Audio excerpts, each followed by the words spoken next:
Hello everyone, Rob here with scrappydo.com, and in this video we're going to be showing you some of the neat things that are inside of Surecuts a Lot 5. We've been beta testing this thing for about over a year here, and I thought that I'd put together a nice little video, not a top 10, but we'll do a top 9. Okay, so let's go ahead and get started with some of the nice new features that are inside of Surecuts a Lot 5.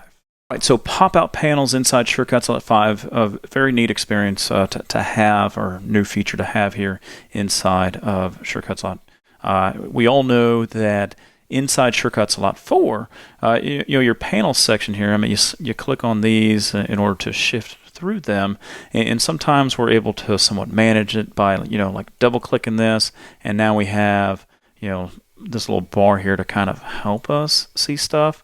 But with the new pop out method, oh my gosh, so much nicer. Let me go ahead and demonstrate that. So say for example the document one, right? You see this little box with the arrow on it. I'm just going to click on it, and now it's going to be a nice floating box that's going to be there on the mat, and it's going to stay on top of everything. So again, I can do that with essentially all of them. Let me go ahead and drag this one in. So it gives you the ability to place things where you want without having the fuss of selecting each one of these every single time to come over here. So again, allows you to customize your workspace. But pop-out panels, very nice user experience inside Surecuts a Lot 5.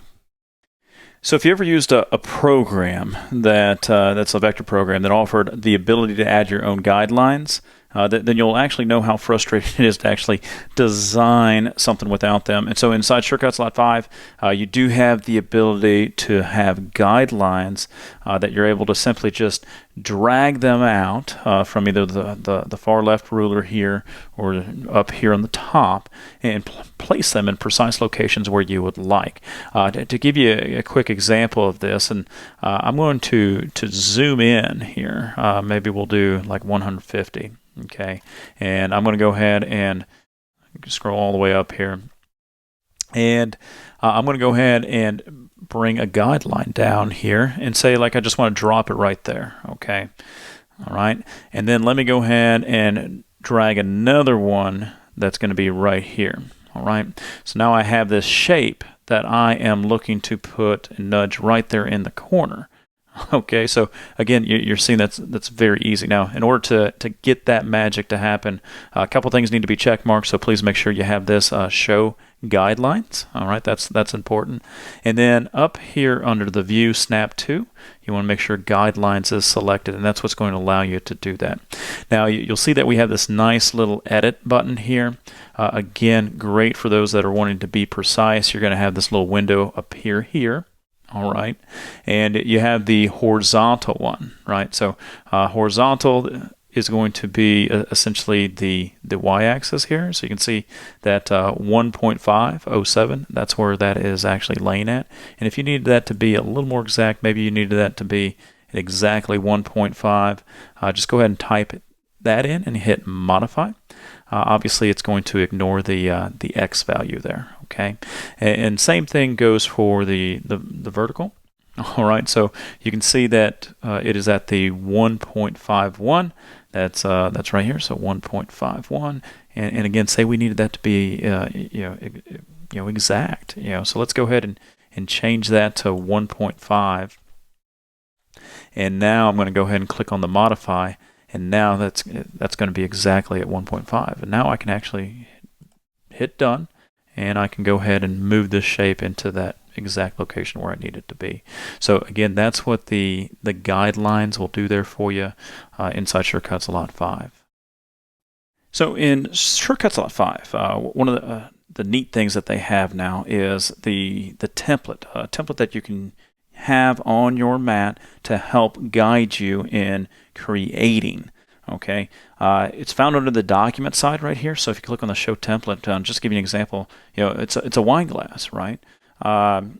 they have several things that you can choose from. Let me go ahead and go into that real quick. So we have the set template. If you go ahead and click that, and these are all the presets that are on there. Right now they're 14. I'm sure there's plans on going to be more, with more updates and stuff. However, you are able to import your own SVG template, and I'll show you that here shortly as well. But anyways, let's go ahead and do the wine glass. And over here you have some custom settings. You can change the width, height, obviously. And then over here you can change the position. Say that wine glass is too far left in the corner. You need it to be somewhat down a little. So we'll go over 1 and down 2. And you can sort of see how the preview over here is updating accordingly. All right.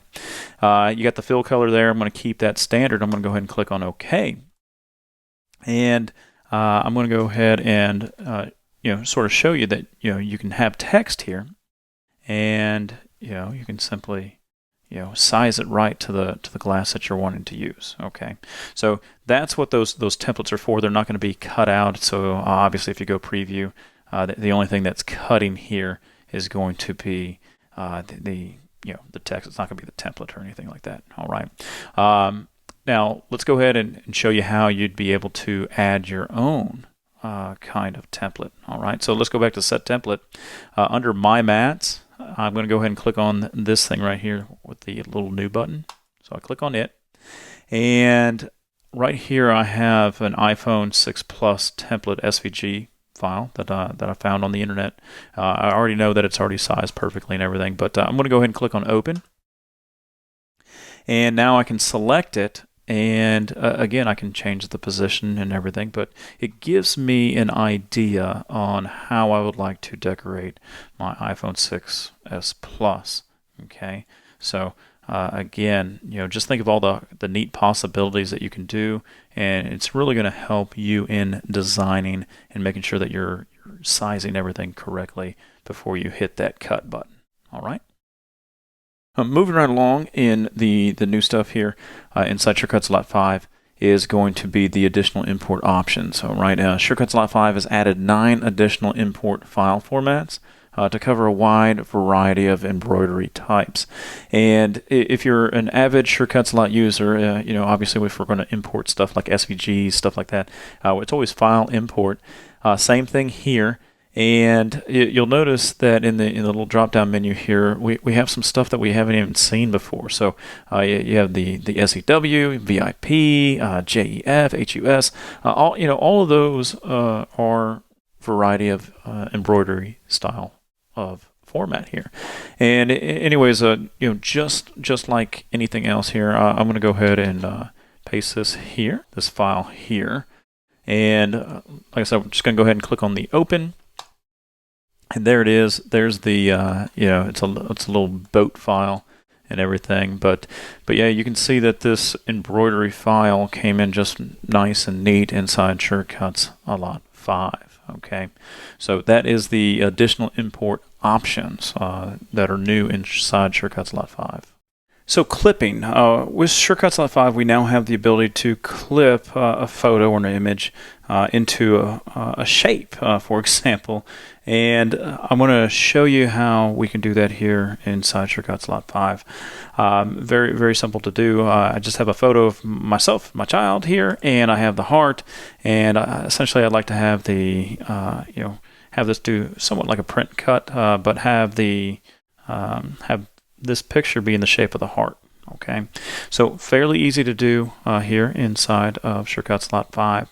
So with the picture of the heart selected, I'm just going to place the heart right on top of the photo. I already have it sized properly, and we are now good to go as far as where I want the heart to be. Okay, obviously you can place it wherever you wish, but I'm fine with this.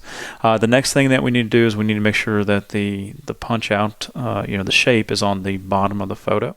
Okay, so let me go ahead and do that.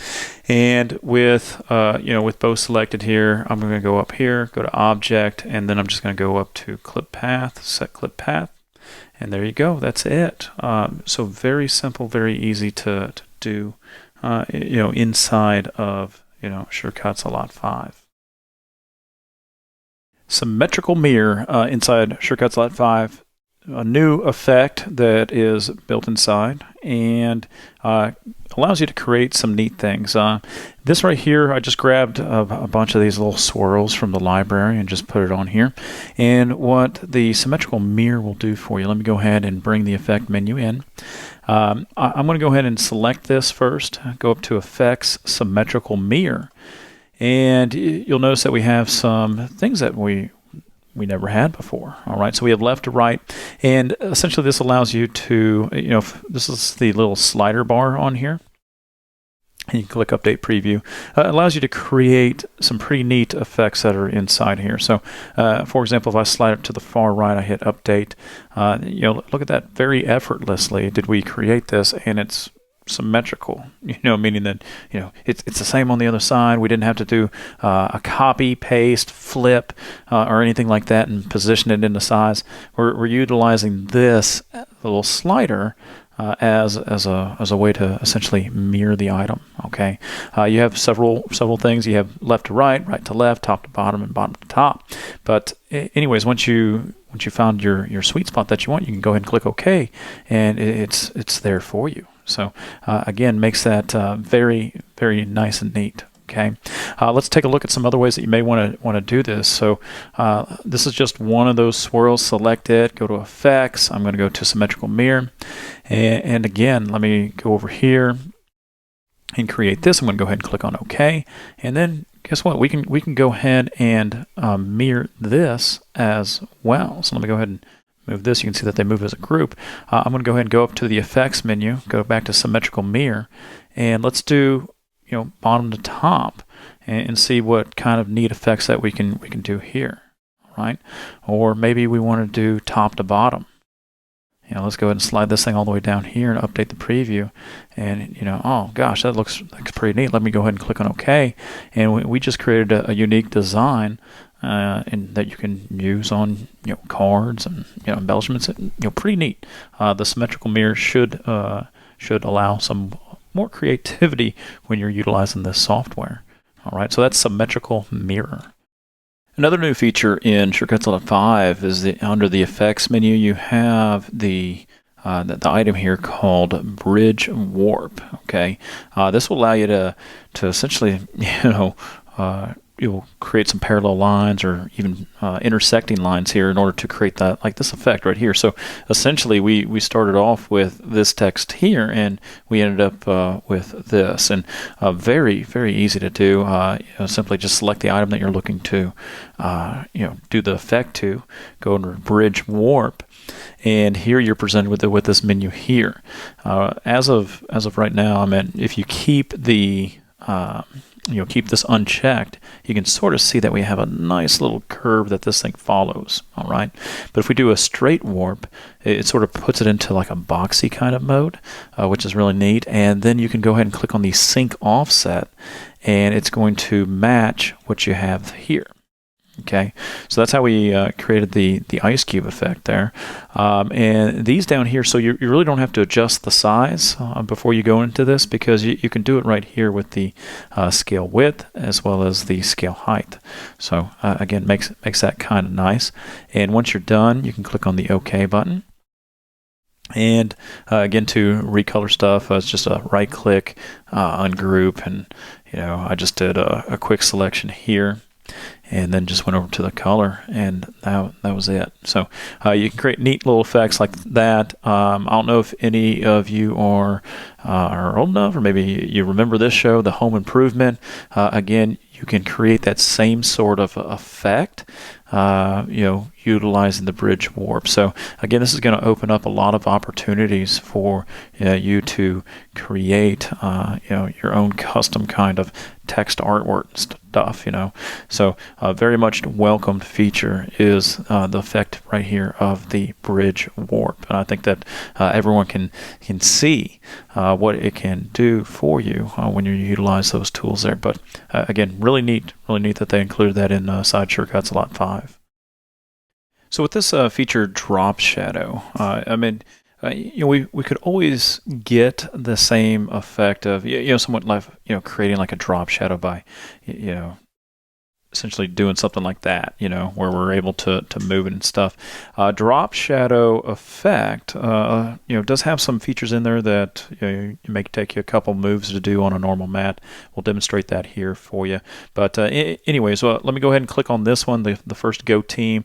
Up in the effects menu, you have the drop shadow effect, and now you can sort of see, just like a Word document or Word clip art and stuff, where you're able to go ahead and add a drop shadow to something. That's what this is here. So we have the X and Y offset. Okay, that allows you to move the shadow left, right, up, down. Okay, the inset, essentially, we'll demonstrate that here on a star, because I think that's a pretty neat effect. And then obviously you can change the color that you're trying to do here. Right now it's set with the standard of gray. I always choose the auto preview to be selected. Okay, and once you have it where you want, you click on OK. So what I want you to notice on this one, on the Go team, is we're going to leave this thing uncheck marked, and you'll see what the difference is. All right, so I'm going to go ahead and click on it, and essentially you do get 2 layers. Okay, so I can turn off the blue, you can see the gray. Okay, now with the red Go team, this is what we're going to do. We're going to go up to the effects, we're going to go to drop shadow, and this time we are going to check mark the remove background. Okay, so or remove foreground rather. So I'm going to go ahead and click it, and let's go ahead and click on the OK. Okay, I didn't change anything else. And if I go ahead and hide the blue, you can see that we have the gray left. And then if I go ahead and hide the red, you can see that just the the foreground is now gone. Okay, so you're just left with it. All right, so it could be used for some neat effects here. Let's go ahead and take a look at we got the star and the heart. If I could go ahead and click on the star, and I go to the effects, drop shadow, and let me go ahead and change this so we can move it up, and we'll go ahead and do this right here. Okay, now the next thing that we'll do here is we'll do an inset. So let me go ahead and do that, and now you can see that some of it is fading away. Okay, that's what the inset does. Now obviously when you're doing an inset, it automatically will remove the foreground. So let me go ahead and click on OK, and you can see if I hide the blue, all of the star that was behind the blue is now gone. So that's what that one does. Again, we can do just show you the drop shadow on the heart. We'll do that, and let me go ahead and do a little inset. You can sort of see how we're we can tweak this however you want when it comes to the drop shadow. But again, just allows you with a few clicks to sort of visualize what's going on. Again, we could have always done this manually by hand, but this takes out a lot of steps behind the scenes. All right, so that is the drop shadow effect inside Shortcuts a Lot 5. All right, so the nest function, pretty neat thing that they put into here. Maybe there was some times that you wanted to, for example, I'm going to go ahead and duplicate this star. I'll give you a real quick example here. Take the star here and copy it to my clipboard, and then since it's copied to the clipboard, all I have to do is go up to edit and then paste autofill. And again, if you're not familiar what autofill does, it will essentially put nice little spacing in between each star, have it all in the same direction, and it's going to fill the entire page with how many ever stars it can fit without any overlapping. Okay, so obviously if we were to go cut this, yeah, great, but you know what, I really need a couple more stars, and I think I could fit some on there, but I don't want to go through the hassle of rearranging all these stars in order to do so. Okay, so in this example, say we needed 7 more. Okay, obviously if I were to paste something here, I can maybe get it a little bit close without touching. I don't know, but you know what? I don't care. I'm just gonna paste. I think that's 7, right? 1, 2, 3, 4, 5, 6. One more. We'll do 7. Okay. Again, I don't care where they are at on the screen, because what Nest will do for us, it will essentially make this go into paper saving mode. All right, so let me go ahead and go up to the effects menu. You don't have to have anything selected, by the way. Go up to the effects menu, and we're just going to go to the nesting. So let's see here, it's under the ends, P, there we go. So this is sort of giving you a little once over the world, so it's a little preview. You do put the size of the paper that you're putting on there. So in this example, we're going to be doing a 12 by 12. All right.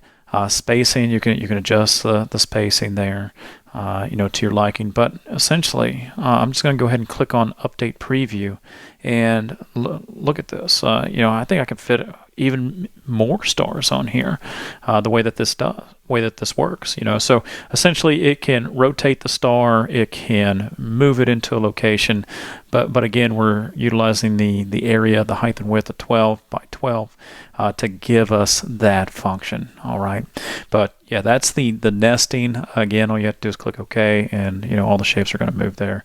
And now we can go ahead and cut and not have to worry about wasting more paper. Okay, so that's the nest function inside of SureCuts Lot 5. All right, guys, so that about does it in the SureCuts Lot 5 top 9 features that we noticed here that we thought that you would enjoy. Obviously, there's tons more of new features that are in here. I just didn't want to have the video go on forever. But again, hopefully this shows you insight on what you can do with SureCuts Lot 5. And make sure you come and check out our classroom that we have. If you go to classroom.scrappydoo.com, check that out. We have essentially from start to finish on every single kind of feature that you would want to know or learn about, all right there in the classroom in a nice organized manner. All right. But hey, thanks for watching this video. Subscribe if you're not subscribed so that you can follow along with more videos. And we'll see you next time. Thanks, guys.